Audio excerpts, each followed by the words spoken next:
The Blackface Incident.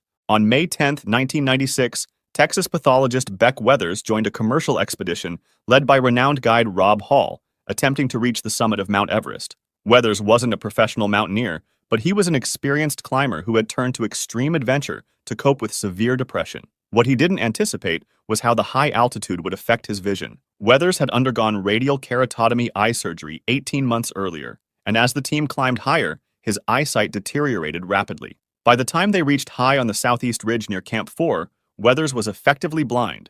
Unable to continue safely, Hall instructed Weathers to wait there while he guided another client to the summit, promising to return for him on the descent. But Hall never came back. While assisting another climber, Hall became trapped high on the mountain and later died.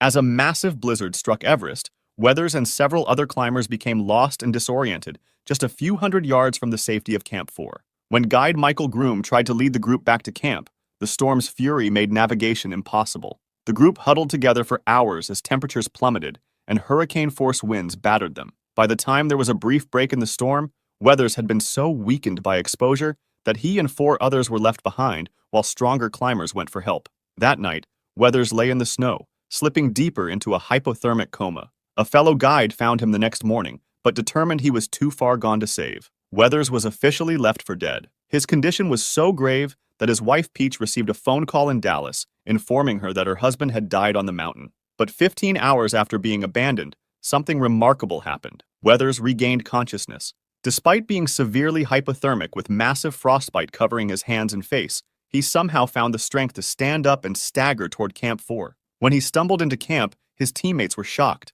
His face was so blackened and swollen from frostbite that they barely recognized him. He was left for dead a second time when another storm collapsed his tent overnight, and fellow climbers again assumed he had died. But once more, Weathers proved them wrong. The next morning, rescuers found him still breathing and organized one of the highest altitude helicopter rescues at the time. Nepalese pilot Lieutenant Colonel Madan Khatri Chetri flew his aircraft into the deadly thin air twice to evacuate Weathers and another critically injured climber. Weathers survived, but paid a terrible price. Frostbite forced the amputation of his right hand, all fingers and thumb on his left hand, parts of both feet, and his nose.